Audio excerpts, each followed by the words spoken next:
is the starting defensive pair.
Make that Kurt Tallway that was pushing with Batista. It's a mismatch right there, 5'9" against 6'2", but the U.S. is pesky, and I think they're going to be very belligerent tonight. They just got to make sure, Jim, they don't take any of those cheap penalties that don't really accomplish very much.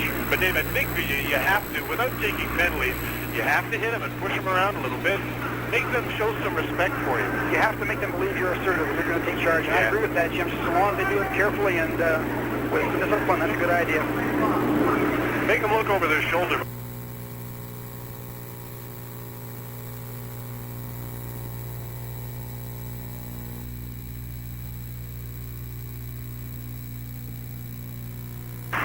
Johnson is number 17, working on the boards in his own zone, trying to clear the puck. He gets it to Dan Dorian. The center on this line is Todd Chanel, number 10. And the Soviets, Starikov and Stelnov, moving back and forth, and then it comes up the middle to Bikov, number 27. Over the blue line, he holds up the drop pass, goes to the defense. Starikov's shot is just wide on the short side. Todd Chanel plays the puck around on the boards for 29-year-old Richie Dunn, who's been playing in Rochester, and the puck is moved to center. Vyacheslav Bikov plays the puck back in the point to Stelnov, number 4, intercepted. Dorian went after it. The Soviets get the puck back. Up the middle, here's Varnikov, number 19. Knocks it back, and it's shot over the net by Komutov, number 15. Behind the net, Bikov. Checked by Dan Dorian. Dorian moves the puck up on the boards, kept in by Stelnov. The Americans take over once again. Peter Stockton trying to clear it, can't get it outside the line. Dunn has to clear the puck from in front of the net. Stelnov moving in. Richie Dunn gets the puck, but only for a second. Stelnov took a high stick up around the face. No call. From the point, Starikov shot. Tipped in front. Soviets all around the net, but they haven't had any shots on goal in this flurry in the last couple of minutes. Soviets changing on the fly. The American team is hemmed up in its own zone. Just can't get out. It's very important when they get these long shifts in their zone. Never be too proud to ice the puck or freeze the puck. If the U.S. is going to continue to try to always get a successful breakout, there'll be some problems. There are times when late in the shift you're in trouble. Just get it out. You're looking at Chris Chahaki. He was one of the doughboys, they called him, in Detroit when Mike Gillis went out and signed a number of free agents before last season. And Chris Chahaki spent most of last season in Adirondack and started the season there this year. Has most recently been called up to Detroit, but hasn't been playing because of a full groin. As he gets into the lineup tonight, he didn't play in Game 1 against Team Canada. Most of these Americans are in the same boat. They're fringe NHL players, just drafted, just out of college for the most part, playing in the International and American Hockey League. Once again, the U.S. showing a very patient approach here. With one guy forcing, they've got 4 people back in the neutral zone. Holding on to the puck is Makarov, number 24 for the Soviets. Gives it to Larionov, back to Makarov to the side of the net. They tried to get too pretty. I think Makarov had an opportunity to shoot and didn't. That's correct, Jim. They offered him the pass. The Americans trying to make it 2-on-1. Donnelly tried to feed the puck into the middle for Chahaki, and it was broken up by Fetisov, who caught his man. Kazatonov. Alexei Kazatonov up the middle to Makarov. He just deflects it to Larionov, to Karutov. Back into the middle for Larionov, but broken up by Mike Burst, number 3 on the American defense. The Americans have Hall, Nicoletti, and Turcotte back out as their forward line now. Nicoletti tips the puck to number 11, Alfie Turcotte. And the play is called as the puck was gloved ahead. I believe it was 14-22, and there was a penalty coming up, and it'll be against Makarov for high sticking. That's the call from Don Gadet. Fred Hull took him out on the boards, and Makarov got a stick up there. I guess they're both going to go out for roughing here, high sticking. Fred Hull and Makarov, Sergei Makarov. He's a tough little guy. Makarov and Krutov are not good people, Jim, but you rough them up and they'll come right back at you. They're not afraid to play an aggressive game, and this kind of play, when you get tough with them, doesn't bother them a bit. We apologize to you at home that are experiencing audio troubles. It's not your set. We are experiencing some troubles in our transmission from Calgary. The fellas are working on it. We'll have it fixed up in no time. Coincidental minor penalties. Don't forget this is international hockey, so they're playing 5 aside, including the goaltenders. Peter Stockton is number 28 for the Americans, trying to move the puck up. There's an awful lot of room out on that ice surface now. Jim, against this team, you want to avoid the 4-on-4, because in 4-on-4, the real skilled players can stand out now, and you're forced to play better one-on-one hockey, and if it doesn't work out, you can really get some mismatches occurring on the ice surface. Soviets forwards are Seminov and Svetlov. Tatarinov is the defenseman, number 6, carrying the puck up with Pervukin. That's the 4th Soviet. Skatis is a circle in the American zone. Tatarinov with a shot, and he has probably got the best shot from the point of the Soviet team, but he didn't show it there. Dom Campanelli out on defense with Richie Dunn. The Americans change their forward unit. Mike Donnelly comes out. and he'll be joined by Jeff Rolacek. Soviets go for a skate. 4-on-4, Jim, they're very patient. They'll build up, regroup, get speed, attack the line, hit the line with lots of speed, and that's when things happen. They like to take the puck deep and work it back to the point for those point shots. Yuri Khmielev and Sergei Pryakin on the forwards for the Soviets now as Dom Campanella fires one into the goal. Hitter Beloshakin. Haven't been many shots on goal in this game. In fact, that's only the fourth one. 2 apiece. Carrying the puck is number 3, Alexei Kucherov for the Soviets. He saw limited action in their last game as their 6th defenseman, 7th defenseman actually. There's a steal in front. The shot they score. Khmielev, they didn't shoot it hard, but he beat Daskalakis after a mistake in front.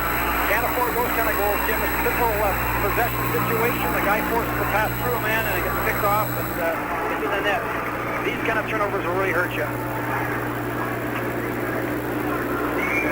Down the hole through the legs, it looks like.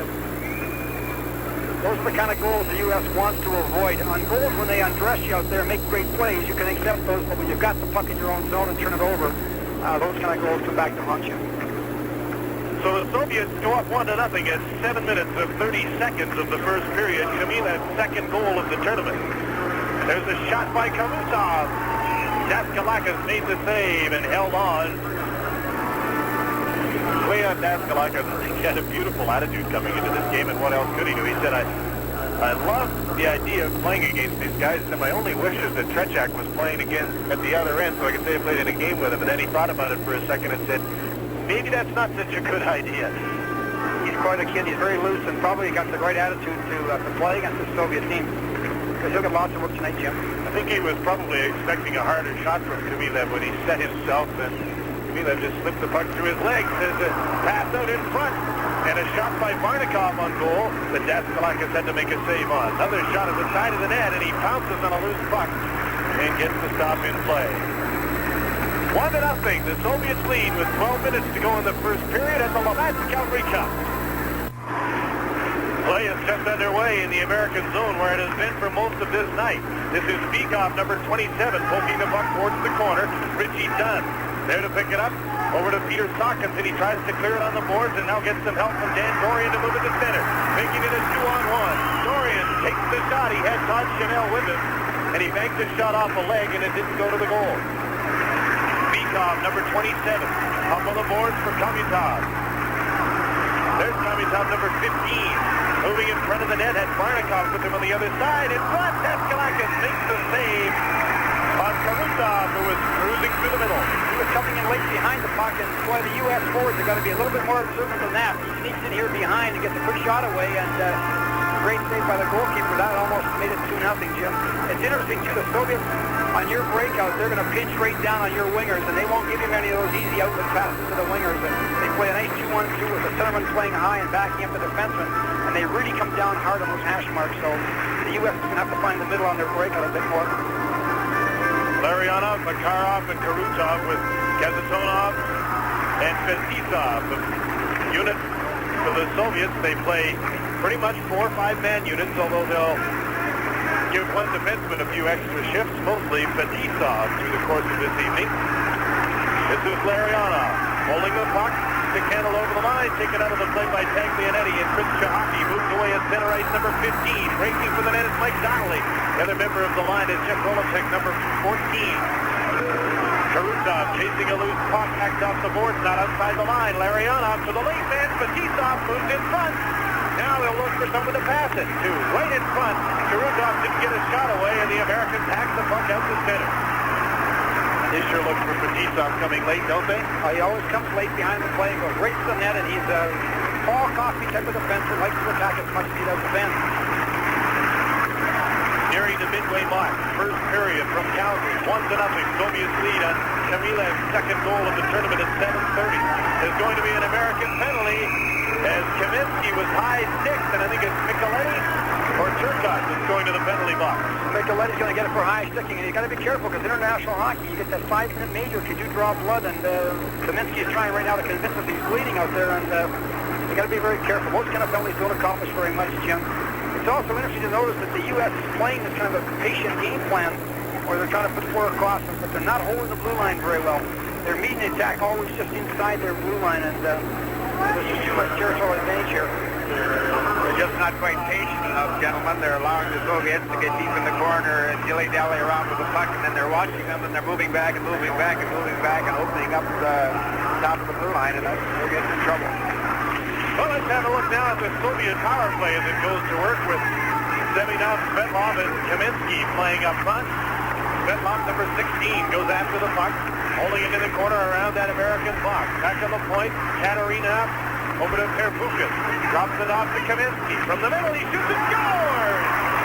Well, that was a great shot. That was a cannon out there, and for a shot like that, the goalkeeper hasn't got a lot of chance. He got a good wood on it, Jim. A heck of a shot. This is a great play as he circles behind his defenseman. And then Kaminsky just drives it home.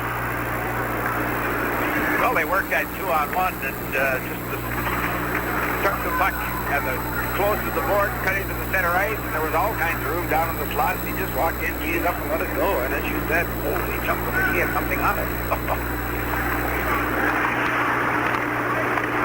So it is 2-0 for the Soviet Union. An even strength goal, now a power play goal. The challenge now, Jim, is for the U.S. to kind of stick with this game plan. Like when you're playing a very laid-back game where you're going to try to play defensive, and then they get up quick goals on you in less than about 10 minutes here, there's a chance for your players to want to look and get it back right away, and if you can do that, they'll get more on you. Yeah. That's Kurt Galway that pushed at Nemchinov. Galway, number 19, playing on this forward line with Ernie Vargas, number 21 on the left side, and big Max Mittendorf, who comes from the Quebec Nordiques organization at 6'4" and 195 pounds, playing the right wing. He's the biggest man on the ice. Racing after the puck is Nemchinov, number 21, right in front, shoots it. Daskalakis made the save though he was down. It's just like Kazatonov is blocked, and Daskalakis holds on and gets the face-off. The U.S. has got to respect this outside speed. I think it's done, gets beat up here in about the red line, and the guy walks around him, and Respecting the Soviet Union when you get to take your wife along with you, and he's also got a friend who's an interpreter with him. it's a major bonus. The Team USA doesn't get the pop, get the jump, and shoot it in and do some forechecking. Stretchek could play goal tonight.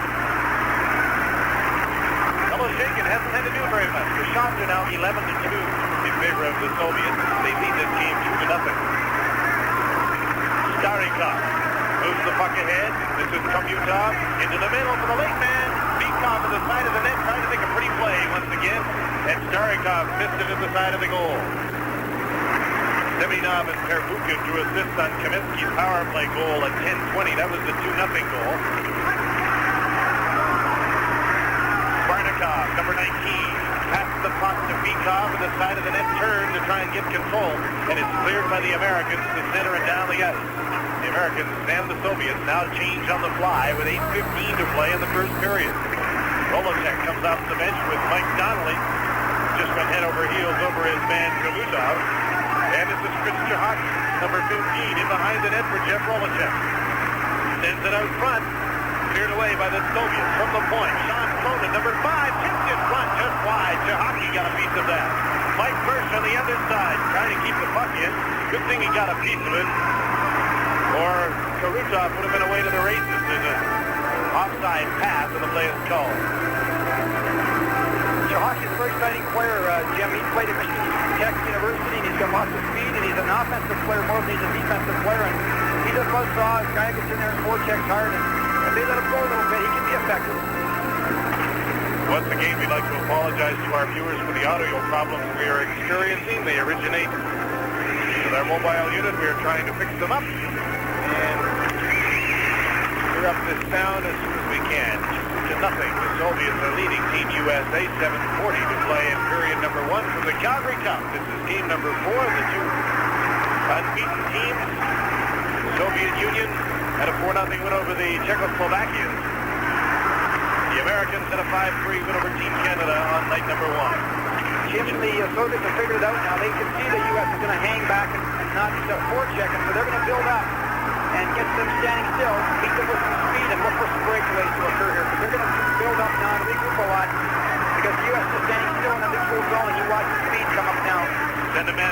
getting behind them. Let's see how that works. This is the line to do it. There's the drop pass. Makarov to Lariana. Moves in, passes it off. Caruso starting, scores! What a pretty goal. It's a great shot. They moved the top part of that offensive zone so well. A little drop pass. He walked in.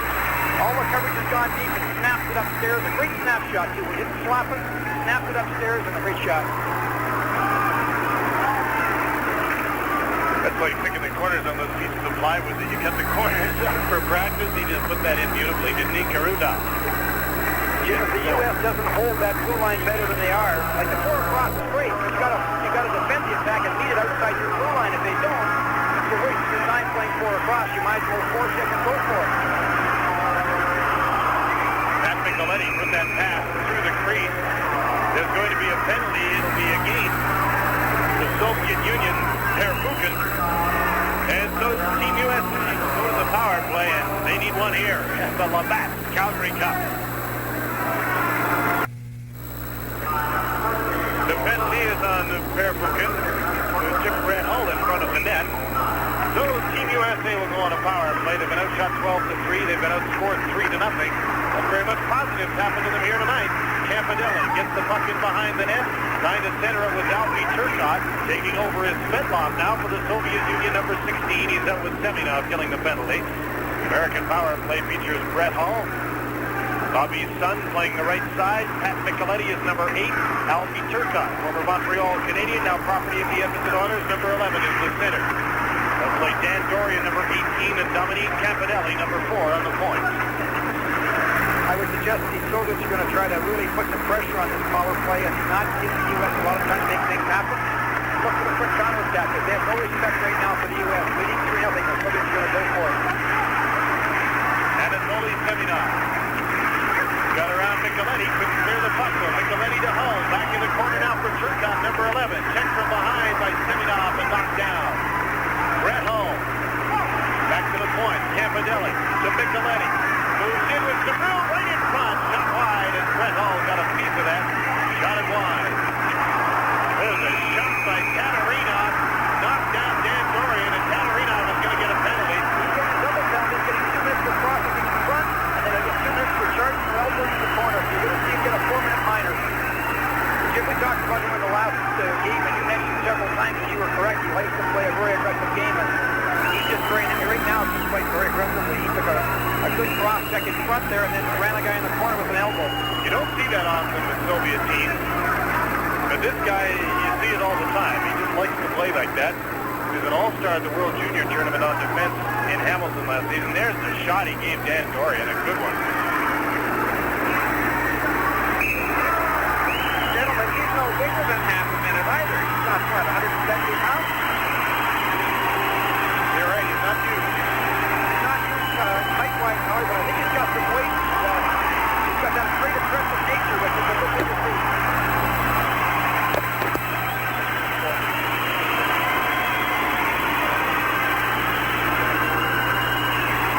There's the call on Katarinov.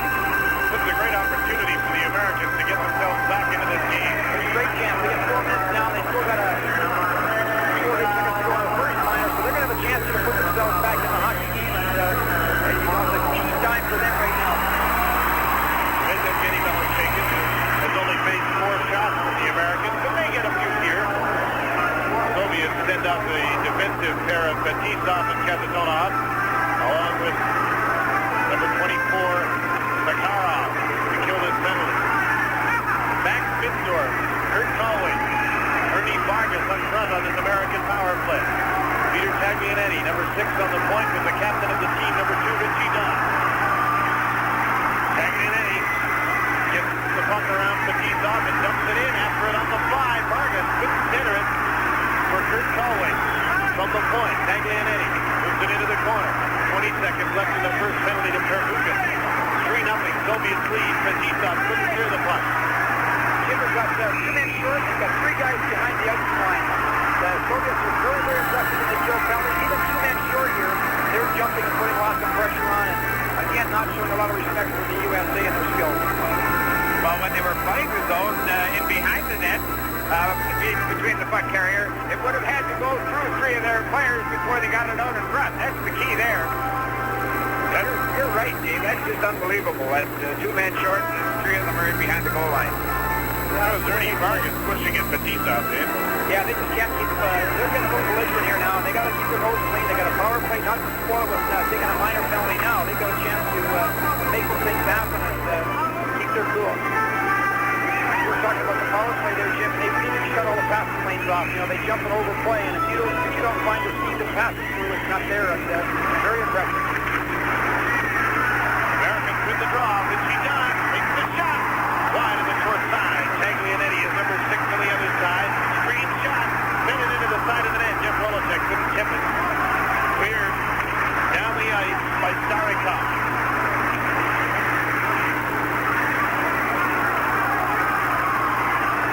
Taglianetti.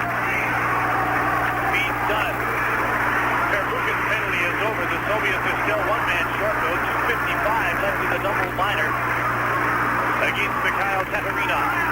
There's the pass for Chahaki. It is Gate.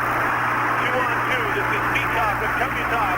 Back pass and a nice one it was. And Zach Kalakis got a piece of the shot. Man short, Jim. They always counter attack. Now the Americans will try and move on quickly. Donnelly's on the 5 through the middle. Carrying the puck is Nantorian, number 18. Stops at the blue line. Feeds it in front. Hockey bounce. Backhand shot over the net by Chahaki. This Calgary crowd is really getting behind the Americans. They've had a couple of opportunities in the power play. That's their best one, and Chahaki just shot it over top of the net. Just over 2 minutes left to go in the double minor against the Soviets as Dan Dorian winds it up. Dorian with Turcotte out front. Beats it around on the boards, and the Soviets get a chance to clear the puck. Brett Hall skating back. Daskalakis played the puck to Turcotte. Tried to get around Kamila, and he is just able to clear the puck to center. Nemchina lost the puck. Here's Brett Hall, number 9. Into traffic. Back pass to the point. And Dorian, number 18, shoots it. Belichick the save. The rebound. And Belichick is on top of it. Tomorrow pushing in front. Why am I not surprised that Belichick made the save? They've got to put those chances in. You're not going to get a lot of those quick ones. And they got 2 chances. They got the shot in on net, and they got the rebound. And either one went in, and they've got to make sure they cash in here. Well, prior to that, Chahaki had a heck of an opportunity to at least get the shot in the net. He put it over top by at least 2 feet. He's got to at least hit the goaltender. And 3 odds, you know, they got a 2-man advantage and they're shooting from the point. That's not very imaginative, Dave. No, they're not. Their power play is really struggling, and again, there's still getting lots of pressure on it. You guys got good skills, Howie. You just can't play the power play against them.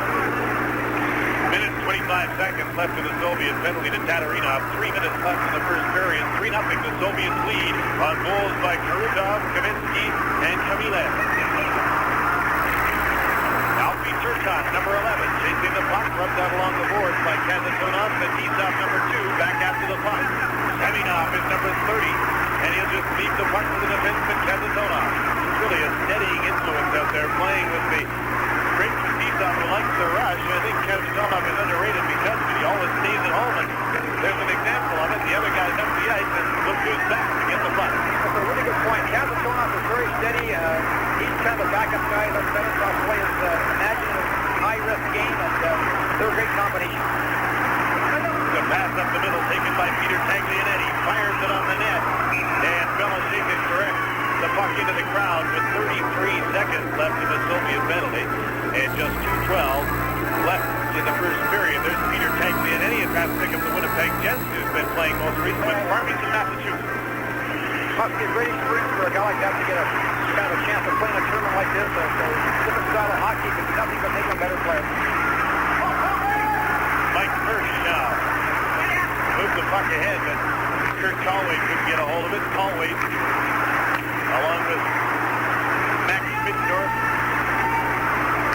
and Ernie Vargas, the forwards for the Americans right now, with Hirsch and Cronin on defense. And these two played together in Chicago, Illinois, in university hockey last year as a defensive pair. They're also a defensive pair this year in Salt Lake City of the International League. There was some method in bringing those two to play together along. The penalty is over to Tatarinov. The Soviets back at full and even strength with a minute and a half to go in the first period.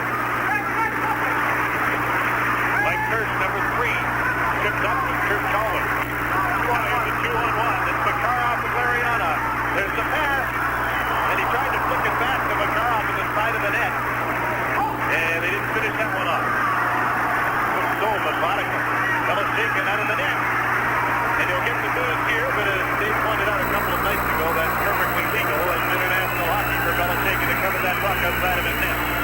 Well, the U.S. can't afford to get up those 2-on-1s when you're down 3-0 and they get another 2-on-1 on you. They're just so fortunate enough for nothing. And they've got to make sure they don't give those numerical advantages.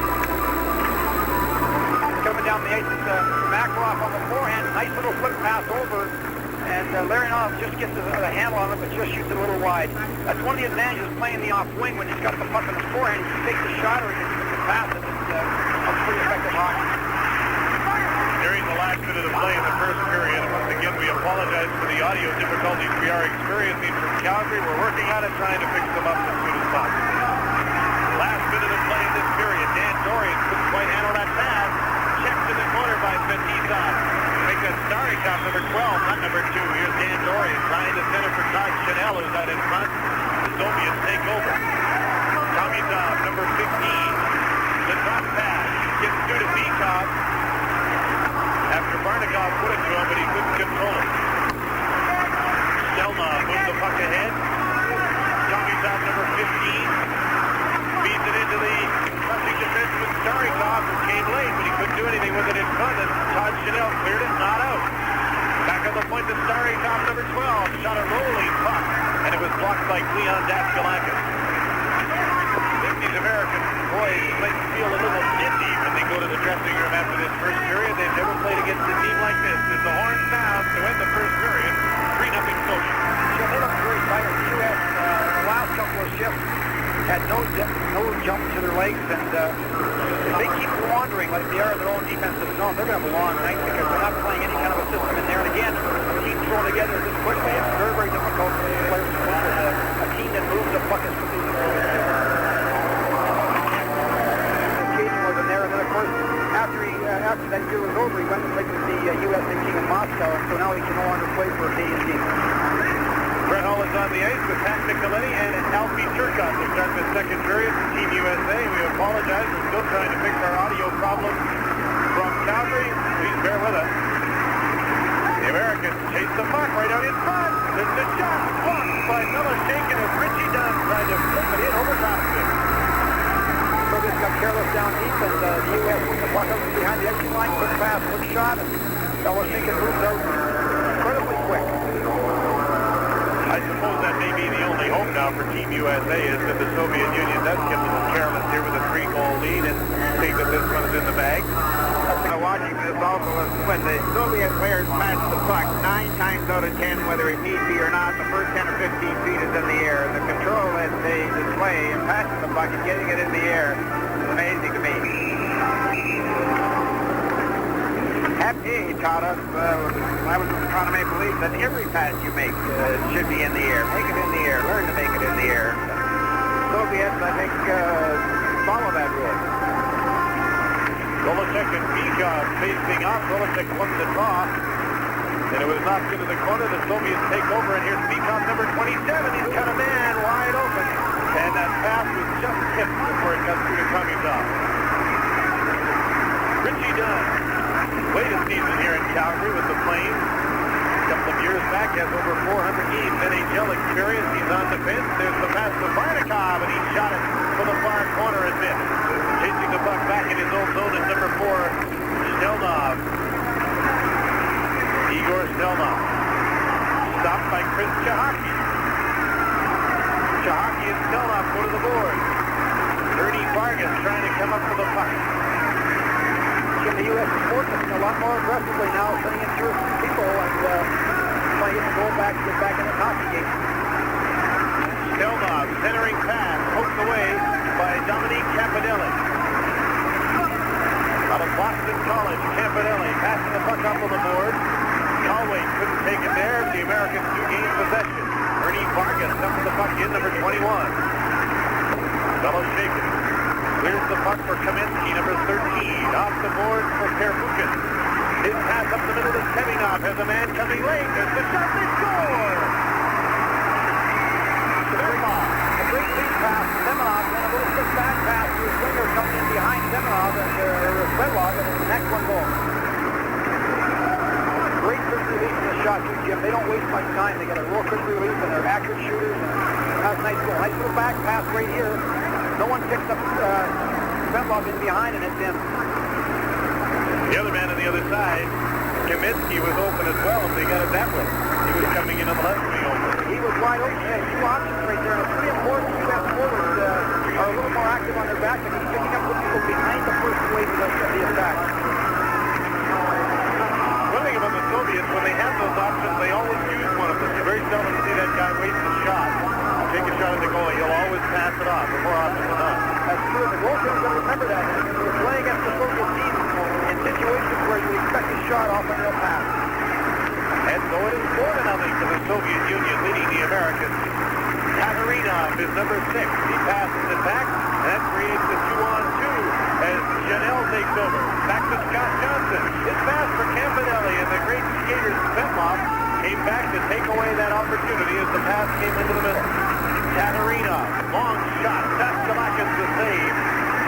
Taglianetti for on Campanelli. Seminov and Perbukin assist on Svetlov's goal to make it 4-0. Campanelli, originally drafted by the Toronto Maple Leafs, ahead for Todd Chanel. Back for Campanelli as the Americans try and move up. The shots on goal are now 19-9, and it's 5-0 as the turnover costs the Americans again. Well, once again, Jim, Campanelli makes a great foolish pass right across the zone. It's picked off. It's in the net so quickly it's all over. Twice now the U.S. has the puck in good control, turned it over, and both times the Soviets have scored. You just can't afford those kind of turnovers in your own zone. Looks like at the start of the second period that the Americans came out with some distance to score second, but a couple of mistakes and a good Soviet play, and it's now 5-0. Priakin, number 14, got the goal. Sergei Priakin from the wings of the Soviets to make it 5-0 USSR. Svetlov plays the puck back to Kucherov, number 3 on the Soviet defense, in behind his goal. Long pass up the middle. Kamilov, number 8, with a long shot wide of the net. Bounces into the hands of Daskalakis, and he'll hold on. 5-0. The Soviets lead the Americans from the Labatt Calgary Cup. Play is just underway. And there's Larionov with a shot. Daskalakis makes a pair of saves on the original and the rebound. Now he can't find the puck. It's loose at the side of the net. The Soviets, Makarov, trying to center it. The Americans take over, and Jeff Rolasek shot the puck to center. 5-0. USSR leading. This international hockey game on TSN. I'm Jim Houston with Howie Meeker, Jim Van Horn, and our special guest, Dave King, the coach and general manager of Team Canada. Here's Mike Donnelly, number 12, with a shot deflected by Kazadorov into the stands for the stop and play. Jim, it's the kind of game the Soviets really like. They're going to get lots of room to regroup now and build up and come back at you. And they're going to pass the puck 8 or 10 times in a matter of about 2 or 3 seconds. And the U.S. has got to be a bit more assertive posture right now. They're laying back too much.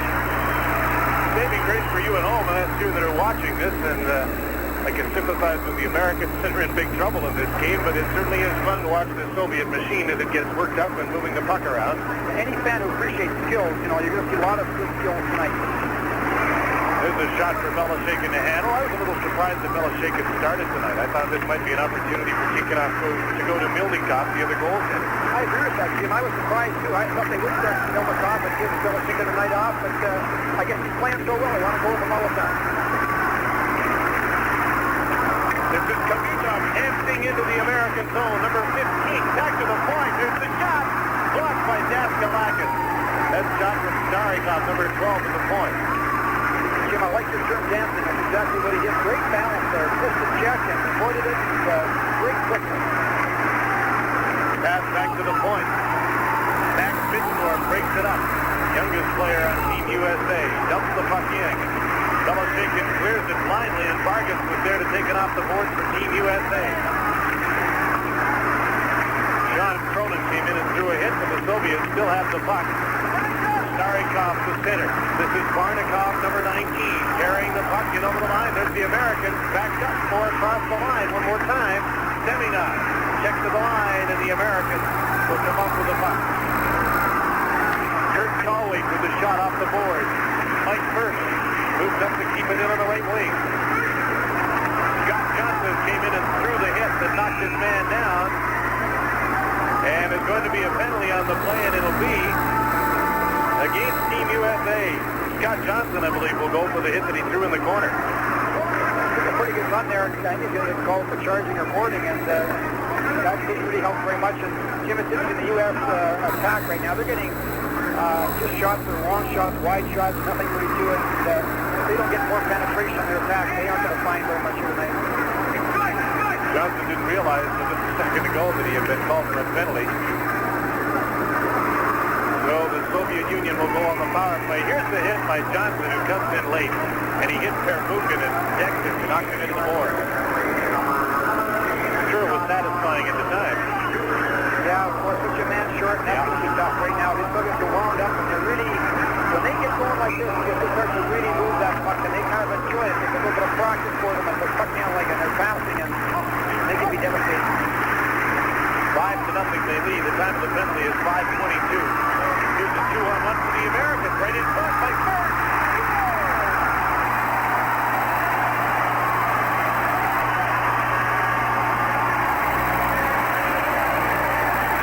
Soviet defense kind of goes complete there. Lock a little bit of depth. 2-on-1, nice little play across. First, just deflecting between his legs, and it's the U.S. at their first goal, man short. There's a look at it from up top. Dan Dorian to Mike Birch.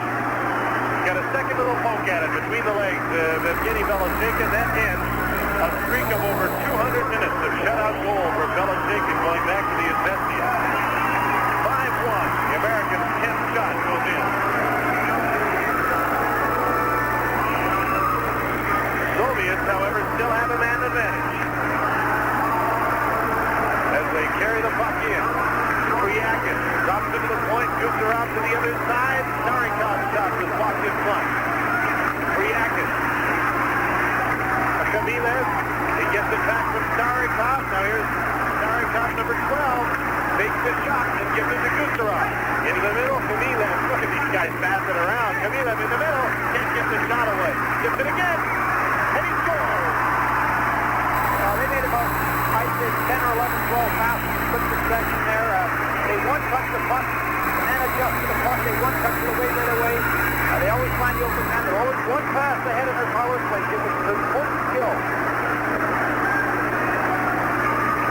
They must have made 9 passes, every one of them right on the stick, every one to the open man, and every one improved the position of the puck in relationship to the goaltender in the net.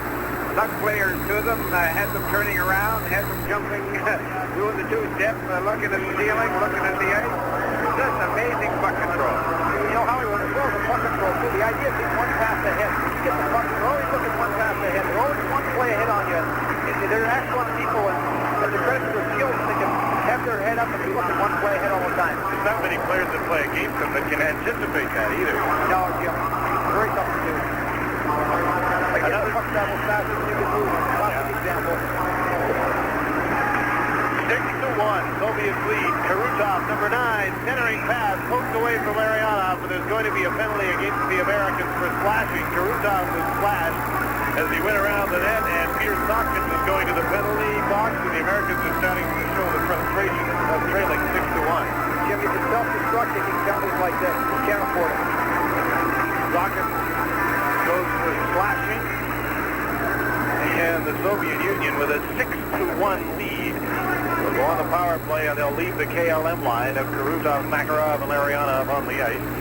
There's Peter Sopkins, the Los Angeles draft pick, Craig Patrick's team out of Yale. Patrick looks a little bit concerned.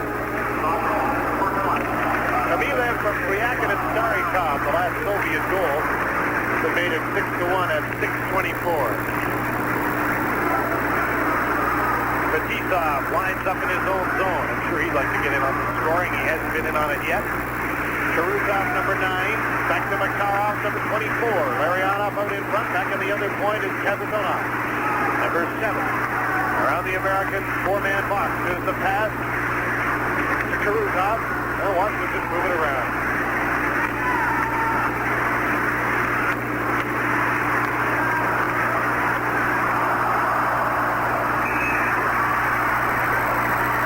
Well, another one. Again, it's a good challenge. Looks like they got another one. They're right under that. Still after loose puck. Didn't cover it.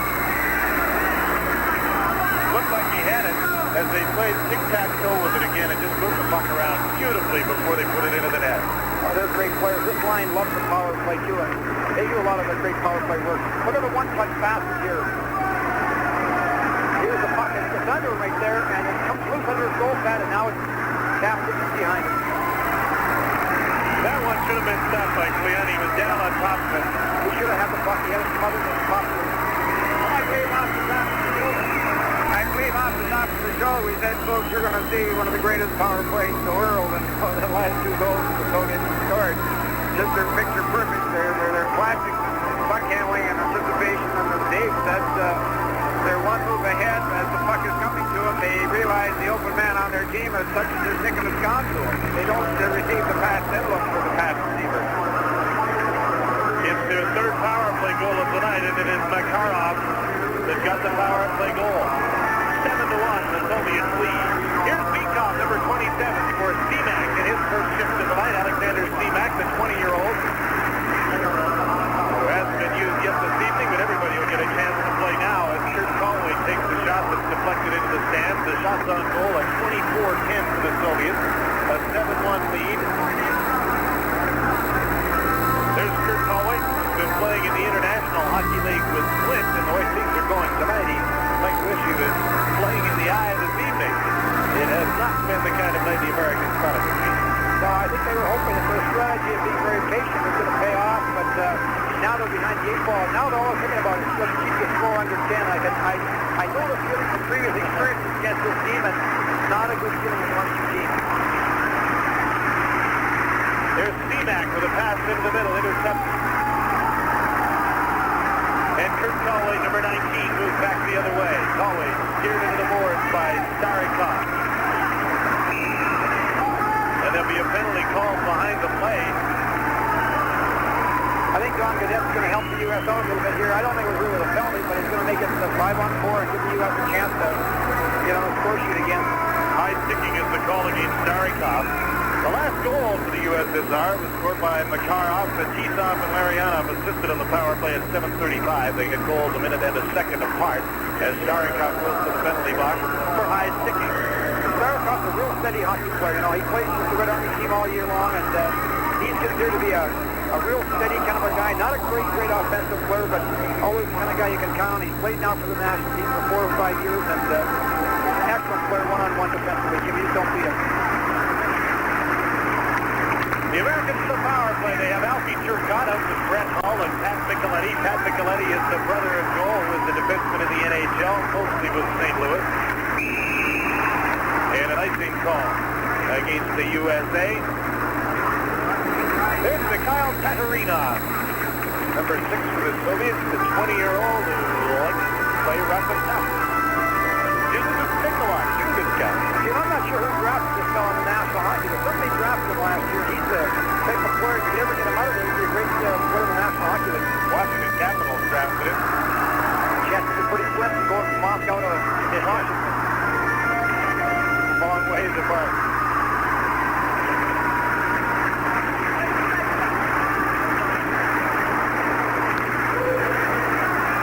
Belichick out of his net, and now that's Tatarinov. Didn't hesitate to get his stick in there, and everybody mixes it up. Tatarinov wants to fight. Seminov is fighting with Taglianetti. This is unusual for international hockey, but we've got one fight down in the corner. Taglianetti and Seminov are wrestling down to the ice. And Mikhail Tatarinov really wanted to go. Richie Dust is going to accommodate him. We're not done. It's Alfie Turcotte. He's a tough kid. He wants to go here, and I think the U.S. is losing their cool a little bit. They've got to settle down a little bit. This is not the kind of way you're going to play against them. And now it's started with Pat Micheletti on Belichick. He kind of bumps the goal in, but Kieran comes in and takes objection to that. They stick up, and all of a sudden they've got a war going on in the corner there. This won't bother the Soviets, Jim, at all. Like they can play the tough game. They can take this kind of stuff, and you know this used to work in the old days, but you won't knock them around now and get them off their game. Boys, you know, we take for granted that they're not big and tough because they don't play that kind of game in terms of fisticuffs. But I dare say if you wanted to invite them to the dance, so to speak, they'd accommodate. They'd arrive and they'd dance pretty well with you, I'm sure, Jim. And now what's going to happen is the penalties here. We're going to get probably a 3-on-3 where they got lots of ice to work with, and you're going to pay the price because you just can't play these guys in a big rink with only 3 people. Now, shouldn't the two that fought, Taglianetti and Semyonov, be ejected from this game? Well, I'm assuming he's going to reject it from the hockey game, but maybe he's not. He might just give them 4-4, but if he gets the majors, they're out of the hockey game. The majors are fighting. The water bottle was thrown down the Cleon down the Kalakis. It almost looked, and I think maybe some of the Soviets thought it was being thrown on their bench, but it just went by to the goaltender. As you look at Mikhail Katarinov. And there's Victor Tikhonov holding court. They will be telling their players to keep cool now and not to get the ball and that kind of stuff. He likes lots of discipline with his team and doesn't like that kind of stuff to happen very much. Do they coach much like committee on that team? We're talking about this the other night. I know that Tikhonov has quite an entourage of coaches that he has with him, but is he the main man? He's the main guy. He makes most of the big decisions, and he gets some help from Yurizanov and the others from Korolev, but basically Tikhonov is the guy who runs the show, and he's a real tough taskmaster, I'll tell you. He really makes these guys work. Patrick is keyed down, 7-1. They're showing on the clock right now. 4 minutes against Katarinov. Semyonov with 2 minutes. And 4 minutes against Peter Taglianetti. So the Soviets. And a 2-minute penalty against Alfie Turkov. This is going to come out even. Yes, it is. That's right. 8:57. Time of the penalties. For the Soviet Union, Katarinov gets 2 for high sticking, 2 for roughing. And Semyonov gets 2 minutes for roughing. For the United States, it's Taglianetti getting 2 minutes for roughing. And Alfie Turkov 2 minutes for roughing. So with the penalty still in effect to Starikov, the Americans will still enjoy a man advantage. That's surprising. I think that the players might have been ejected out of the hockey game because basically that was really, I would say, fighting. Yeah, they pretty close to hockey was throwing punches. Oftentimes the referees, especially North American referees, I get the point, almost request you to play straight time. Yeah, that's exactly it. Let's get out of here.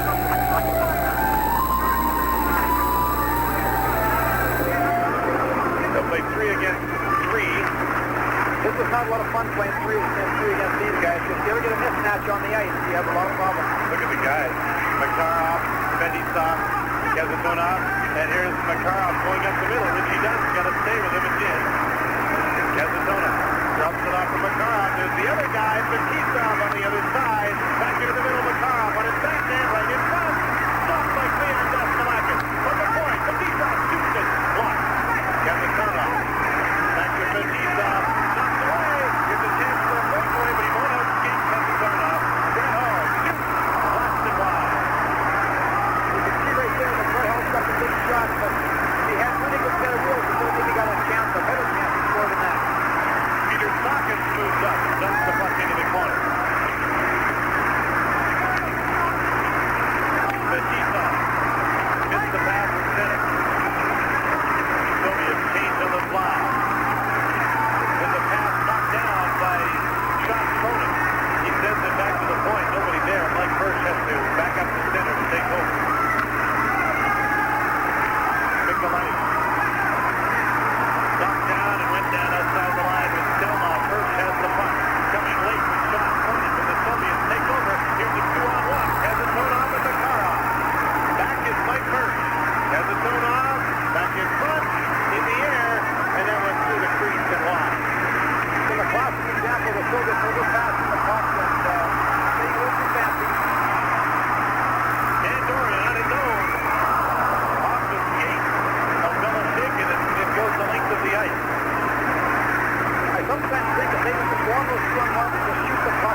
Taglianetti gets back. Dominique Campanelli was originally drafted by the Toronto Maple Leafs, traded to the Montreal. Quick compared to where he's playing in the American Hockey League, and it's interesting to watch the U.S. now. They're under real short shift hockey because they're not, the kids aren't used to playing this pace. They look very, very tired. They just can't afford to talk late in the shift in their own zone. Running out of gas. And it's hard to find that extra bit of energy when you're down 7-1. Here's Kucherov, number 3. Into the middle, Nemchinov to Kamila. His shot was blocked. Back out front, Starikov's shot is blocked. The Soviets pass it around, and the teams are playing 5-5. Minute 19 seconds to go in the penalty to Taglianetti, and then the Americans will go back on a power play for just over a minute. Richie Dunn with a long shot wide of the net. Kucherov back to pick it up. In a sense, for the U.S. is really no attack here. Most of their shots are in the peripheral areas, and there's not much penetration. Kamilev handling the puck, lost it, and here's Christian Hockey. Can't get by his check. Starikov hacks the puck, but he doesn't get it outside the line, and now he gets another opportunity to pass it over to his defensive partner, Kucherov. Alexei Kucherov, a 22-year-old who plays for the Red Army, dumps the puck in. Peter Sagan takes over. 30 seconds until the Americans go back on the power play. Scott Johnson. There's Alfie Turcotte with his shot. A chance to shoot. He couldn't get it away.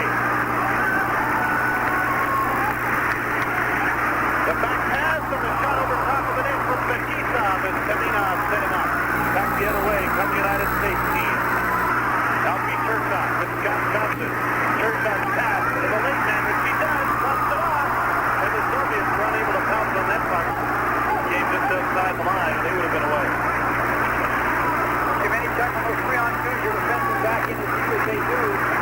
They can take the space in front with a series of a couple of drop passes, and they get straight scoring chances. Sergei Svetlov, number 16, is the man holding the puck in a frame right now, and then Bekisov is knocked outside of the blue line. Gazatona to Seminov. Soviets changing on the fly once again. Here's Bekisov.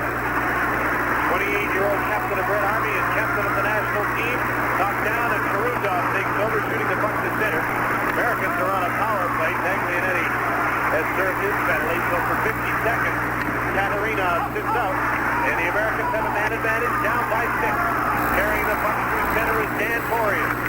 Gets it again in front, and he's scooped up for the Soviets to get another penalty. Good job there by the U.S. One of the first times in the attack, the puck was wide. They got that penetration in the middle lane, and Soviet checker was forced to strip the man to haul him down and not let him get that loose pass coming across the middle. And again, they get the penetration. The U.S. is getting the chances. Kazatonov goes to the penalty box for upsetting Dan Dorian, who made sure when he was hooked from behind, I think, that the referee saw it. I think he made a pretty good swan dive, as we'll see on the replay, but I think he was hooked. He passes off, and he drives that middle lane, and they just reach out there and hook him, and a nice little dive to make you add a little bit to it, but a good job, good penetration on that rush. That's a good thing. So the American team is with a 2-man advantage right now. 28 seconds left in the penalty to Katarina, and now Kazatonov is gone. 5 skaters against 3. Dominique Campanelli to Alfie Turcotte. He's up front along with Pat Nicoletti and Brett Hull. Soviets, Nemchinov, along with Stelov and Starikov, killing the penalty. Dan Dorian is playing the point with Campanelli. Campanelli tried to pass it across the ice. He was deflected outside by Bikov. Danny Dorian, number 18, has been very effective for the U.S. Probably been the most effective player in the region is he plays in international hockey. He played in Prague a couple of years ago at the World Championships. And that's experience. You can see it, and he plays pretty well out here. Dan Dorian is a first-team All-American out of Western Michigan, drafted by the New Jersey Devils, and he's on the ice for this power play. Kurt Conway with number 19 that got the puck back on the point to Peter Taglianetti. Back to Conway. Vargas is working in front.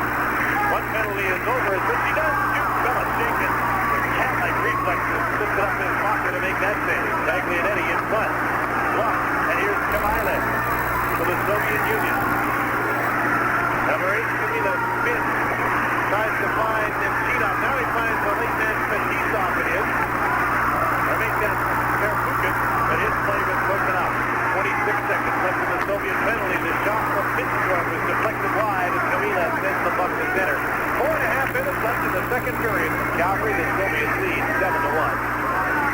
To see that the U.S. attack is all sharing the puck. Very few passes up the ice. Very few of those quick lead passes. For the Soviets, very neat pass the puck very quickly. Some of that you can attribute, I'm sure, to not being together as a team. They just haven't worked as a team before. Very true. The team had its first practice 24 hours before its first game.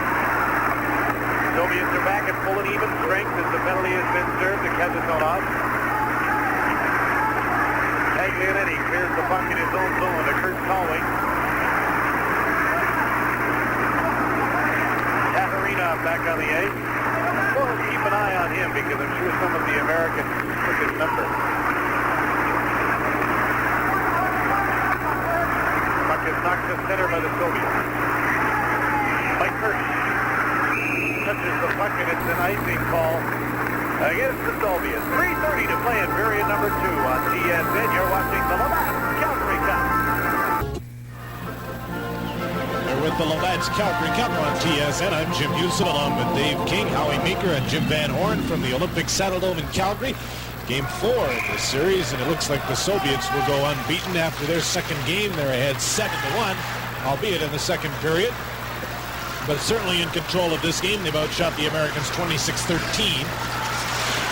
Here's Makarov for the great play through the middle to Krutov, and Deskalakis made the save. What great speed they showed. That play starts back in the right back in their defensive zone. Makarov and Krutov exchange sides to build speed. They come up the wing with lots of speed. They drive that middle lane hard. Great fake on the outside. He walks around the corner like he was just standing still. They cross here, build speed. He comes up the wing here and gives us a real nice little outside fake, and it steps inside here on the defender right there. Whoa. The middle lane's been driven by Krutov right there. Great chance. Shot off the faceoff is blocked by Cleon Deskalakis in the American goal. Here's Mike Donnelly trying to send Chihaki away down the right side. He's checked, and there's a penalty coming up behind the play. It's a slashing call, and I'm sure it came well back of the play. Two players were coming up the ice, and I believe it's Mike Mersch that's going to go for slashing. See, those kind of penalties are just unforgivable in a game like this because you're down 7-1 and you're on the verge of being embarrassed here, and this fellow takes a slashing penalty behind the play. It doesn't do a lot of good. It's hard, though, Jim. I mean, I feel for the players, too. The frustration levels get pretty high, and people can lose it once in a while, but you just can't do that because you're just penalizing your team. You might feel pretty good about it, but your team doesn't. Another power play for the Soviet Union. They've scored 3 times with a man advantage tonight, and they've only had 4 opportunities.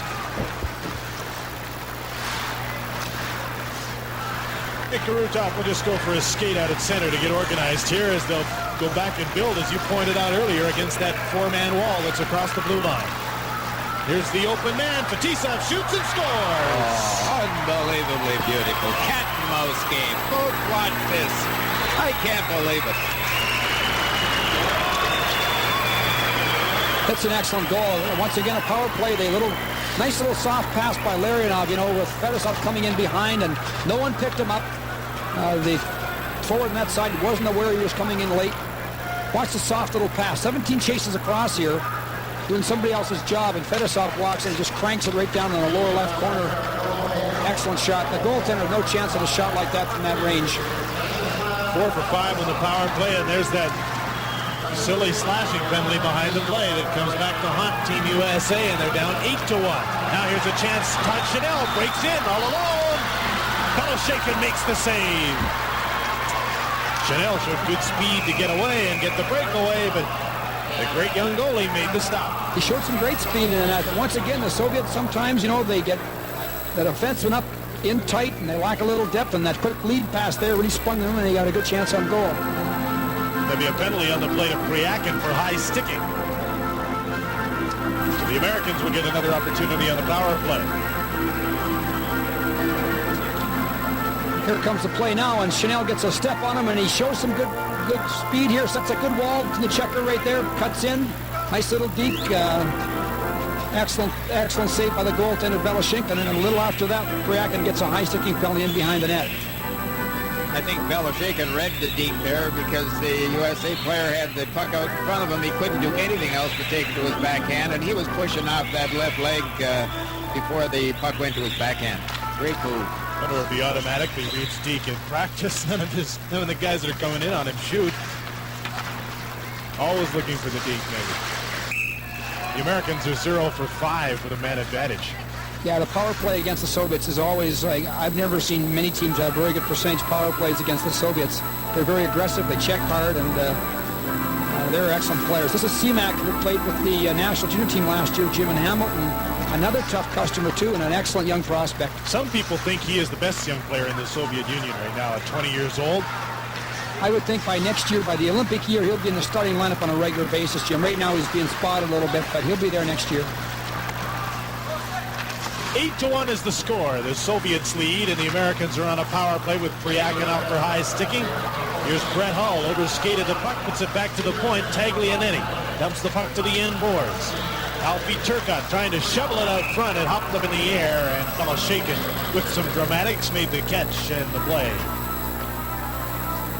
I spoke with Tretiak today about Beloshakin, and we had a very interesting conversation. And, you know, we asked him what advice he would give Beloshakin. He said, look, the only advice I ever give him is to develop his own game and to keep his concentration and work hard. And he's got good quickness. He's got great balance on skates. And Tretiak has spent a lot of time with Beloshakin and is one of the reasons why he's so confident.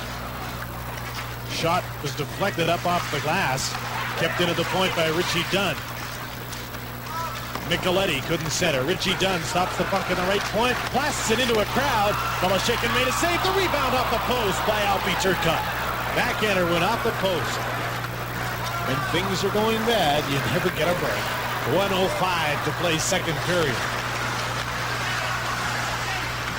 Svetlov, number 16, lost the puck. Here's a 3-on-2 for the Americans. Alfie Turcotte to Micheletti. Shoots it. Just getting a piece of it was Beloshakin. Taglianetti with a shot. Beloshakin made the save and is knocked down from behind. Taglianetti one more time. Dumps the puck to the end boards. Perfukin there to scoop it up for the Soviets. 30 seconds left in the penalty to Priyakin. 35 seconds left in the second period. Seminov clears not out. Taglianetti's shot blocked at the defense, and it's 4-on-2. The Soviets moving to center. Behind the play, Beloshakin was wrestling with Micheletti. Seminov dumped the puck into the corner. Svetlov checked by Campanelli. 20 seconds to go in the second period. Tatarinov looking for a pass out of the point, but the Americans come up with a puck. Priyakin set to come back on the ice, and he does. The Soviets back at full strength. Here's Campanelli.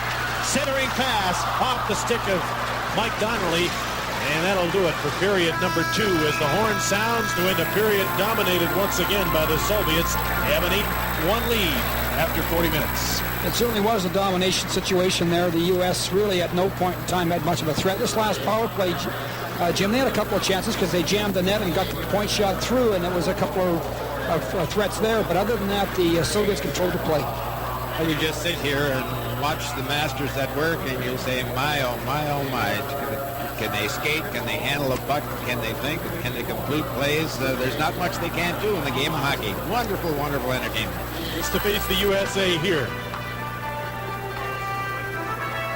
With the score 8-1, the Soviets leading the USA.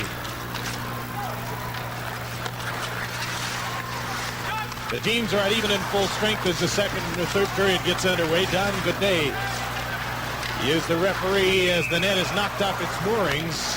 Milnikov had Scott Johnson, I believe, run straight over top of it. Yeah, the U.S. forward took a pretty good run at the goaltender there and knocked the goaltender and the net off the moorings, and they're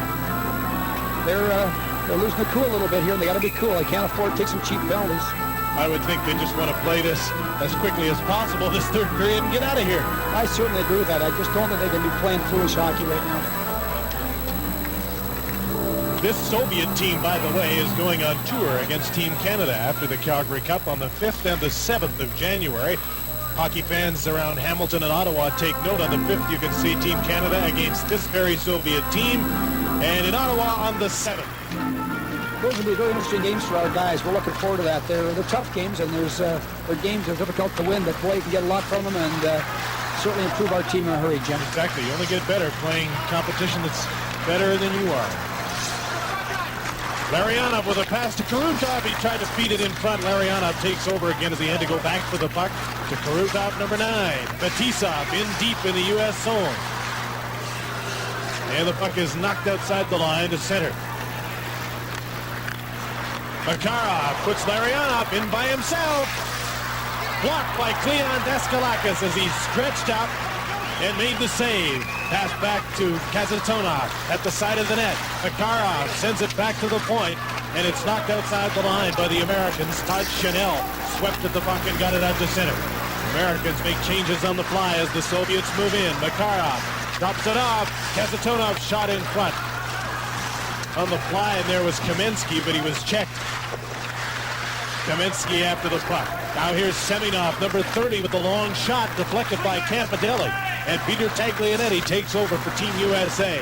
Long pass to Max Middendorf. Now up the middle, here's Kurt Calway to Ernie Vargas. His shot goes into the corner. Middendorf, who has a couple of goals in the NHL this season with the Quebec Nordiques. The big man in front of the net is Ernie Vargas of the Montreal organization, tries to center. Middendorf out front, tipped away, and here's Svetlov, number 16 for the Soviets, taking over in center. The pass to Semenov, now to Kamensky, moving right in front, swept in front of the goal and made the save. Well, that's what I mean about 5-man units playing together. Those guys make passes that they seem to automatically know where the other player is. Yeah, the point's well taken, Jim. It allows these guys to play a very instinctive game and make a lot of passes that almost appear to be blind passes, but because they play together all season long, they almost know a man's going to arrive and be there. Here's Semak, number 18, stopped by Cleon Daskalakis, who's made a couple of good saves to start this third period. 8-1, the Soviets lead. Jim, the U.S. team is really chasing the puck on defense, and they get caught in that chase mode.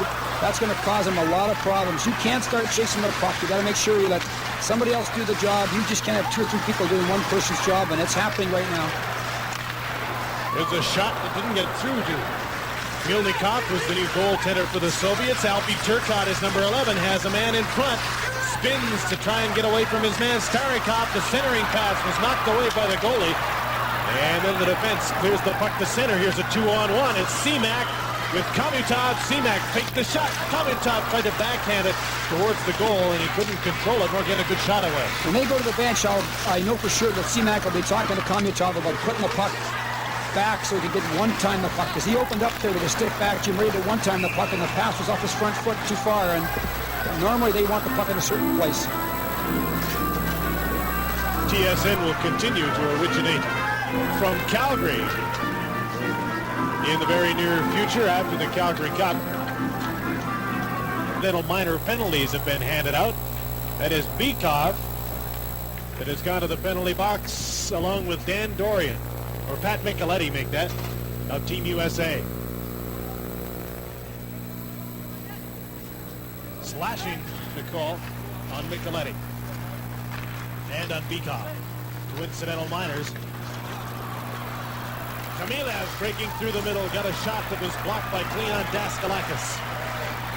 Lots of room to skate. One more time for the Soviet players. Tatarinov, number 6, takes over to Gusarov, number 3. Now winding up and starting out of his own zone is number 14, Fryakin from the Soviet wings. He drops it off. It comes through to Tatarinov. Feeds it to the open side. Gusarov feeds the streaking Kamilev, and he can't hit him in front of the net. Jim, if you're not away from the puck against these people, they'll really burn you. In the U.S. right now, they're all playing like they're playing little tunnels out there, and they have not very much idea what's happening away from the puck. They're all kind of concentrating only on the puck. And that's the first way you defeat yourself. All of a sudden, the guy arrives at the goal mouth, and it's a little tap in, and it's in the net. And you've got to make sure that you're doing a job away from the puck, and they've lost the concentration a little bit. That's Yuri Kamilov of the Soviet wings, at 22-year-old. This entire line, as we pointed out the other night, is from the Soviet wings. I wonder if this unit will be with the team come World Championship time. Jim, I don't think they will. I think that this unit's just getting a chance to play here and in Izvestia this year. I think that maybe Nemchimov might be able to stay with the team, but the other two, Fryakin and Kylomov, might be, I think, moved down. Still a couple of pretty good players that have been scratched from this tournament. Yashin comes to mind. Karin hasn't played. I'm surprised that Kareen hasn't played because he's really a good young player with great speed, and he's probably a better player than the other three guys from the Soviet wings that are playing. 35 seconds left in the coincidental minor penalties as Peter Taglianetti chases the puck down into the Soviet zone. Kazatonov gave it away. Dan Dorian centering pass. Mike Donnelly trying to get a handle on the puck out front. Now behind the net. Sends it back to the line, and Donnelly will have to chase it. Donnelly signed as a free agent out of Michigan State, trying to get a hold of the puck, and he can't. Here come the Soviets once again. Karutov took the pass from Larionov. Centering pass, and it's shot wide by Larionov. The penalties are over. The teams have 5 skaters each once again. Number 5 is Sean Cronin, moving through the middle. Stick handling, plays it off to Dorian. The centering pass goes off the stick. Held against the boards by Tatarinov. And he brings it and passes it onto the wing to Kamensky. Number 13, Kamensky, made the move, but the puck just drifted into Daskalakis. Todd Chanel, checked by Kamensky. Seminov in there as well, looking for a loose puck. Scott Johnson is number 17 that took the 2-line offside pass, so we have a stop in play, and we'll turn it over to Howie. Folks, if we got something for you here, a tic-tac-toe play, the puck does not stop for a second on any Soviet stick. This is a Soviet player that has it. It'll come to this man right here, but this guy knows already he's on the curl, and this fella's on the curl as well. Now it's just bang, bang, bang. Watch it. They don't stop it. Off of one stick onto the other stick, and there he is. Made the curl in front of the defenseman, and he's home free like a bird. Super puck control, great anticipation. And, talking about playing the game with your head as well as the stick of the skates. They're great. That's a perfect example, David, what you were pointing out earlier, being one pass ahead of the play at all times. They knew where the pass was going ahead of time. That was a classic highlight to show the people. Just great skills right there. It's going to be a penalty against the Soviets. It'll be a roughing call, and it'll be against who else? Tatarina. We'll be back with more from the Labatt's Calgary Cup.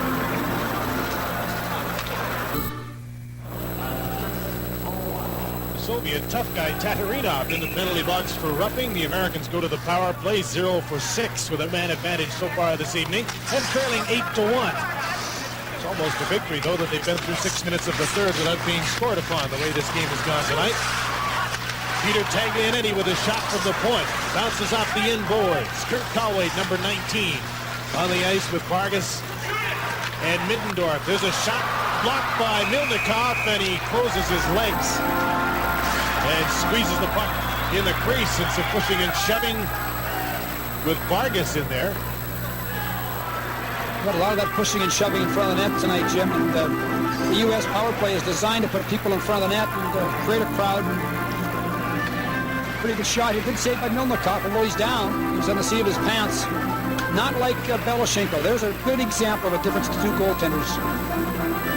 Well, what I noticed on the Soviet power play today, they don't put anybody in front of the net to block. They head for the net when they get the puck back to the point, and the shot's on the way there. But they don't put any great, big, dumb, tough, fun, skill guy on the ice at all. And if they do have a person like that, they don't put him in front of the net. The Americans have had absolutely no time to work on a power play, and I can understand why they go to a very basic system of shoot from the point with a man in front of them. Yeah, in a short period of time, it's pretty basic, and it does get the puck to the net and directs the attack there. And with the guy in screen position, anything can happen. Max Middendorf to the point. Richie Dunn to Middendorf. Vargas standing in front of the net. Middendorf's pass didn't get through. There's a back pass to Kurt Calway right in front. Trying to one-time it was Vargas, and he just mishandled it. The play was there. The puck was on his stick. Komitov, number 15. Lost it to Richie Dunn. 50 seconds left in the penalty to Tatarinov. 3-on-2. The Americans come over the line. Middendorf shot it. Milnikov made the save. Jim, not too often to see Pervukin get beat like that with a little outside-in move. He's pretty steady, and he got undressed there by Middendorf a little bit one-on-one. Kucherov across the ice to Pervukin. 25 seconds left in the penalty to Tatarinov. One last rush here for the Americans. Dominique Campanelli. Number 4. Through center. Didn't wait long enough. Didn't skate up over the blue line, and it's a 2-line offside pass. Brett Hull played in the BC Junior Hockey League with Penticton before he went out to the University of Minnesota. He got a great touch around the net. He's also got an excellent shot, and he's the kind of player in the smaller North American rink can be quite effective if he's got the right playmaker to play with him. We'll see him playing for the Calgary Flames without a doubt if he stays injury-free. Probably this season. I think he'll get a crack at it. Tatarinov is out of the penalty box. Soviets back at full strength. There's a tip shot. Mildekov got lucky. It was tipped and it bounced up and hit him. Now the Soviets moving out of their own zone. Pervukin, as he goes on a line change, plays the puck to Nemchinov. And the Soviets never seem to hesitate at turning back instead of a North American player more often than not, I think, would dump the puck in when he gets to the blue line and doesn't see a play. They turn back and try it again. It's very true. They don't like to dump the puck in. They're possession-oriented, and they'll regroup sometimes rather than dump it in. And there's no question that gives them better puck possession. They rebuild, they get speed, and they're great skilled athletes. They want the puck. Here they come again. Kamensky takes the shot, moves in front, and scores. Nice move, Jimmy. Take the shot. The defenseman kind of overplayed in the middle of him, and then he quickly stepped in front and stuffed it in. He's a great hockey player. Kaminsky, great big guy, and certainly that line has played very well tonight. Here's the move. He passes outside. Kaminsky's got it now. Fakes the shot. The defenseman stays in the middle. He reads that. Pulls it now to his back end between the legs, and it's in the net. Saw he had the room. Semenov will draw an assist at 9:51. Kaminsky's second goal of this game and second goal of the series. And it's 9-1. The Soviets get their first goal of the third period. I suppose as we're continuing on the topic of turning back instead of pumping it in, there's some sound logic to that. Why give the puck to the other team and you can keep possession? Again, you know, in the larger rink, possession's an important thing. And Kamensky looking for his third, and he's going to draw a penalty, although he doesn't get the third goal of the night. Good example, Jimmy, that long lead pass right from behind their net to Kamensky out in the middle seam between the two defensemen, and off he goes on a breakaway, and he's hauled down. But your point's right. The regrouping idea, keeping possession, is very popular on the big rink. He catches the seam here and outskates. Nice wall here. Just sheds that defenseman and almost stuffs it in. Richie Dunn gets the penalty. Hooking at 9:08. Richie's still smiling. That's a good sign. Richie said he had to think about it a little bit before he decided to come up here. He thought about leaving his team at this time of year, Rochester Americans, but he said I, along with the rest of them, even though I'm 29 years old, wanted a chance to showcase my talents in a tournament of this caliber. It really helps this team, too, because he's got lots of experience, you know, Jim, and that really helps a great deal. Soviets on the power play, 4 for 5 with a man advantage tonight. The Americans do have a shorthanded goal. The only goal of the night came shorthanded from Mike Mersch. Komitov, number 15. Bikov, number 27. Semak is on the ice, number 18. With the pass into the middle as they play it back and forth. Bikov to set up. Got by Starikov, and he'll have to chase it. 1 minute and 20 seconds left in the penalty to Richie Dunn. 10-10 to play third period from Calgary. 9-1 Soviets. Bikov to Komitov. Starikov from the point. On the other side, Stelnov is number 4. Semak, number 18.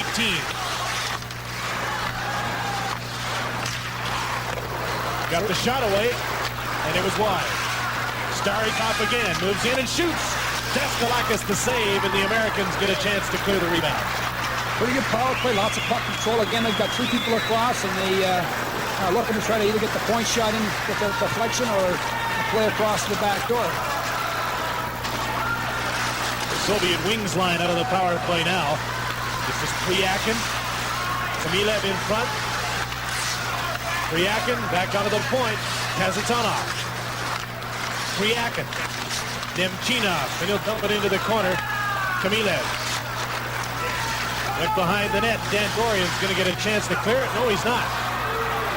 Defenseman Gusarov came way down to keep the puck in the zone there, Jim. And their defensemen will do that. They move right down and they passes around the boards, try to keep the puck in and keep the pressure on.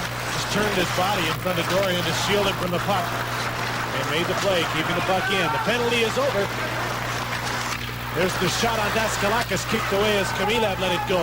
8:40 to play third period. 9-1 Soviets, and the Americans back at full and even strength. The Soviets 4 for 6 with a man advantage tonight. Be an offside call, but the Americans move it out, so it's waved off for Colway. Chases the puck as Tatarinov plays it around on the boards for Kamilab. Here's a 3-on-1. The Americans are on a line change. Seminov, back pass, got real fancy there. Yeah, you got to overpass the puck, and nothing simple in their game. And again, that's a classic example of how they overpass the puck. Puck the mustard off the hot dog. 8:15 to play in the third. It's 9-1 Soviets. Welcome back to the Labatt's Calgary Cup on TSN. 9-1, the Soviets lead Team USA. Tomorrow night, it's Team Canada against the Soviets. Seminov gets the puck to the point. Tatarinov's blast hit a stick in front and went wide. Middendorf clears the puck to center. Colway raced after the puck. Tatarinov clears it. At center, Seminov gets through a crowd for a nice move on Richie Dunn.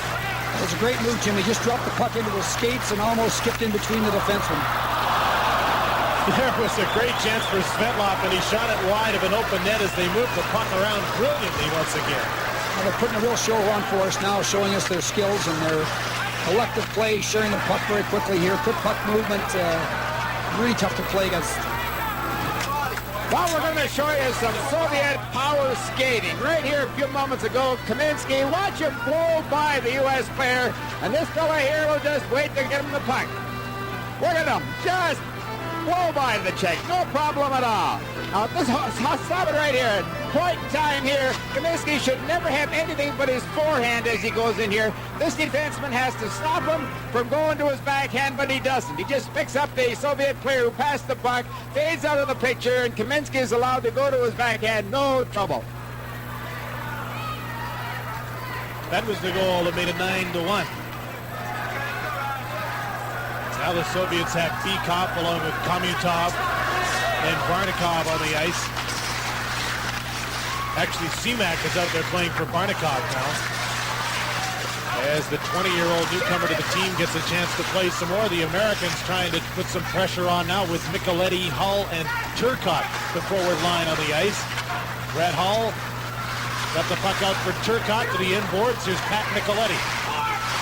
Spins to get away from Starikov, or tried to. The veteran turned with him and made the play. 3-on-2 to center. Here's Bikov holding on to the puck. Into the middle, Komutov. Great back pass. Starikov backhander kicked out by Daskalakis. They know there's somebody's coming late all the time when those forwards hold up. The U.S. is really chasing deep, taking 4 or 5 guys right deep to the net, and they're just using the top part of the zone to back pass it into for the guys coming late, and it's just murder. I can sympathize with them. I mean, almost makes it dizzy just to watch them up here, and I can understand how you can get sucked into starting to chase the puck. Yeah, Jim, and you got to watch out for that. You start to overwork too much, and it's going to be a big problem for you. Semak is number 18. With a point man coming late, there's a shot from Tatarinov, and there'll be penalties on this play. Semak has been signaled along with Scott Johnson, I believe. High sticking is the call. I'm not sure whether both are going or just one. It looks like Semak's the one getting it, not Johnson. Again, we talked about Semak earlier. He likes to play the rough, tough game just like Tartarinov does, and they're both type of players who can get a little greasy once in a while. They're missing one of the great players. I watched the World Junior Championship last year, and remember Igor Vyaznika, number 16. If you watched that tournament, people who did will remember it. He was a sensational player, but he's gone missing. And I'd like to believe that he's under suspension by the national team. Yes, he is. He's not going to play. He's suspended for, they say, for life because of pretty serious drinking problems and poor behavior over there. And he's a fine player, Jim. He's, I would say, could be one of the top 4 or 5 forwards in this hockey club. The penalty is to Semak. The Americans on the power play for the 8th time tonight. 0 for 7 so far. Puck was gloved ahead, and so the play is called. There's the coach, Tikhonov. I would think he's pretty happy tonight. They played a pretty good hockey game, and they've moved the puck extremely well. Kind of embarrassed the U.S. a little bit with some of their play here, but Tikhonov is the type of guy. He's not that often satisfied, Jim. He always finds something to kind of complain about. He was in a pretty good mood after his team beat the Czechs the other night. It's very amiable. It's hard to sit in on some of the press conferences sometimes because I never know whether to believe the interpreter. They don't tell you very much, do you, Jim? They don't give you much information. They're very secretive. And they'll almost tell you anything you want to know except anything personal. If you've got a few pins to trade, they'll tell you who's in the lineup, who's playing with who, and all sorts of general information. But ask anything personal and forget it. Jim, it looks right now as if the Soviets are not that interested really in scoring goals. They're just moving the puck back a lot. They're man short, but they're moving the puck back, not trying to counterattack when they've got the man down. And usually they do. Usually when they're a man short, they'll still try to score on you. 5 minutes to go in the third, 28 seconds to go in the penalty to Seamak. 9-1 is the score. Richie Dunn had the puck hop over his stick. Kaminsky chases Peter Sockins. Dunn lost the puck after it is Svetlov. Back to pick it up is Mike Donnelly. Donnelly, number 12. With a pass ahead, it's picked up now by Jeff Rolochek, number 14. In through the middle with some room, pops it back. There's the shot by Donnelly, deflected into the stands just as the penalty to Seamak expires. Howie? Well, folks, we want to show you how the Soviets create open ice and then have the sense to move into that open ice. The Soviet player here will have the puck and he'll just drop it to the man who's on the bill daily, who's really coming out of his own end, and that's the key to their success. Now what the puck carrier will do, watch, he'll go, stop it right here. He'll get everybody going this way, but the key is, watch this fella here. He will come into open ice and take it here, but he's not going to do anything with it. There's the guy there that's going to walk home free. Puck carrier gets fellas going to him, stop it. There's the open ice that he moved into. Now look at everybody's in that half of the rink, and he's coming just like that. Man, oh man, do they know how to create open ice and get into it and get the puck there at the same time as the player arrives. It is just a classic.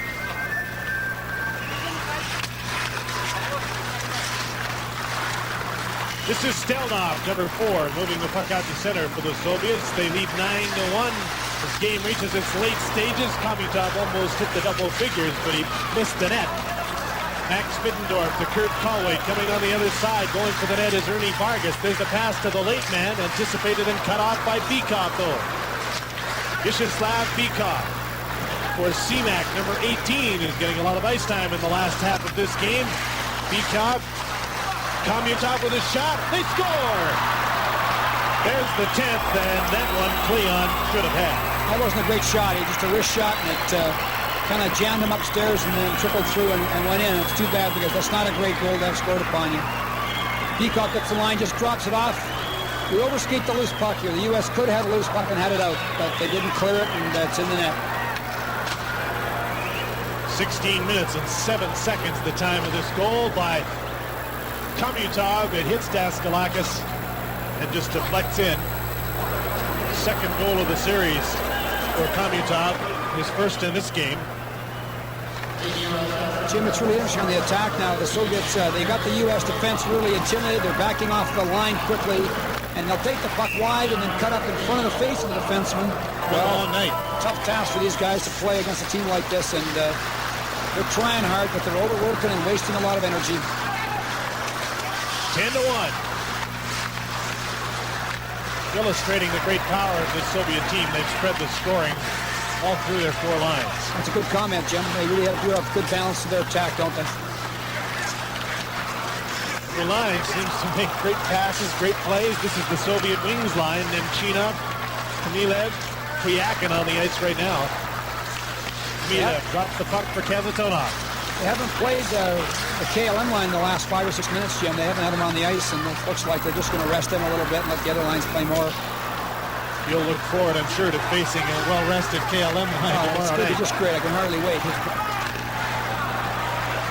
Kamilev drops the puck off. Campanelli.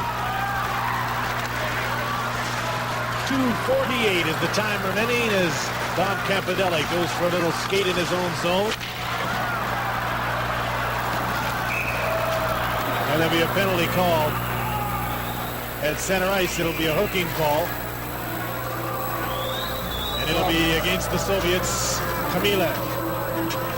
You know, the U.S. has tried very hard tonight, but they've had a lot of problems. And example here of Campanelli, nice little act right there. Yeah, not bad. He could probably play for the Czechoslovakian team if he keeps that up. You're going to make a great broadcaster, David. How are you approaching the game tomorrow night? I mean, you know how good this Soviet team is, and I'm sure your players have great respect for them, having played them.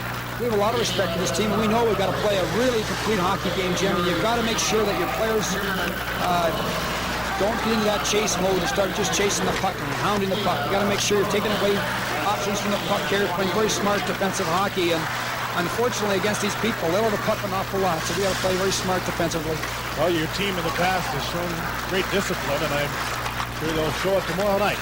2:12 remaining in this game. 10-1, the Soviets lead Team USA, and the Americans are on a power play for the 9th time tonight. I interject here. If I were to scout a North American team of any caliber, I think I could pick the best 3 players. But how do you pick the best 3 players out of a Soviet team, or the best 5? If I'm a scout for a National Hockey League club, how do I? I'm not sure you can. I agree with you. They're all 20 of them are just great hockey players, and the KLM line is always considered to be their best line. But tonight, you know, all lines have played very well. All defensemen have played well. This particular night, Kaminsky stands out in my mind as perhaps one of the best, but only because he's put a couple into the net.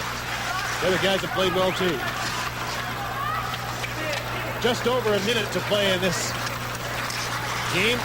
The Soviets will be unbeaten in their 2 starts. The Americans will drop to 1-1 with a game against the Czechs coming on New Year's Day. Kamutov was hooked to the ice, otherwise he'd been in alone. Did you see that balance, Jim? He gets hooked, Amazing. falls on one knee, gets right back on his skates. That's amazing balance. Like if young kids are watching the game, you see the need for balance right there, and that's incredible. The athletic skill that athlete showed in that situation right there. I mean, the average guy is down and sprawled, and he regains his balance right back on his feet. Outstanding. That's Kamutov, and he's going to the penalty box right now as he hooked down the American player right there. Yeah, he reaches around, and there's no need for that because there's already one defender there to play the fellow. But he reaches around here now to the other side, hooks the elbow, and Mike Donnelly goes down. The Americans will have a 2-man advantage, but there's only 59 seconds left in this game, with the Soviet Union leading 10-1. Still 21 seconds left in the penalty to Kamila. Well, they're 2 men short, and they'll still put the pressure on all the way to the end, Jim. They won't lay off.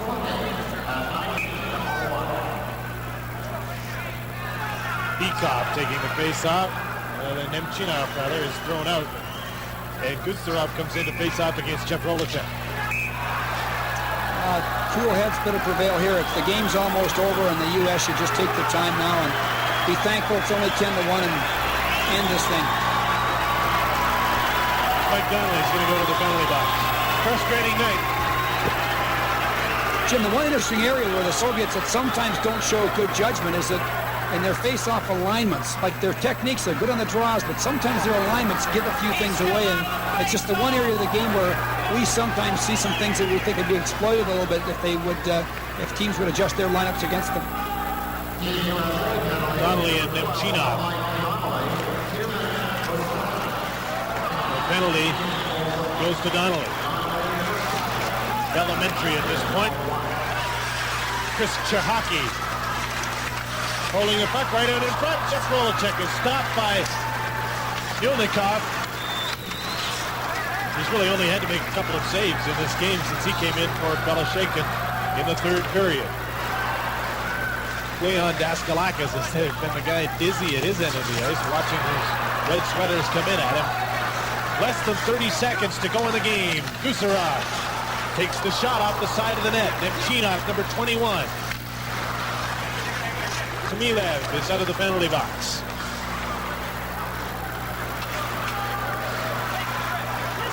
Gusarov goes for a skate.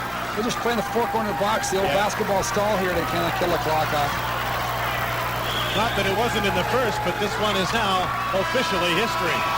The Soviet Union has defeated Team USA 10-1 and really given them a lesson tonight and given us quite an exhibition of what the Soviet team can really do. Well, I would strongly advise hockey fans in Hamilton and in Ottawa, that's where they're playing, to just get out and see Team Canada play the Soviet club. I know they're going to be great hockey games, and you're going to appreciate the skill of both teams. It's going to be great entertainment. I agree, Howie. It's great to watch a team of this caliber, and certainly for hockey fans, it's always exciting. 10-1 is the final score here for the Soviets. Now let's go for the presentations to public address announcer Tom Tompkins. Ladies and gentlemen, here to make the Labatt's Players of the Game Awards presentation from Ice Hockey Program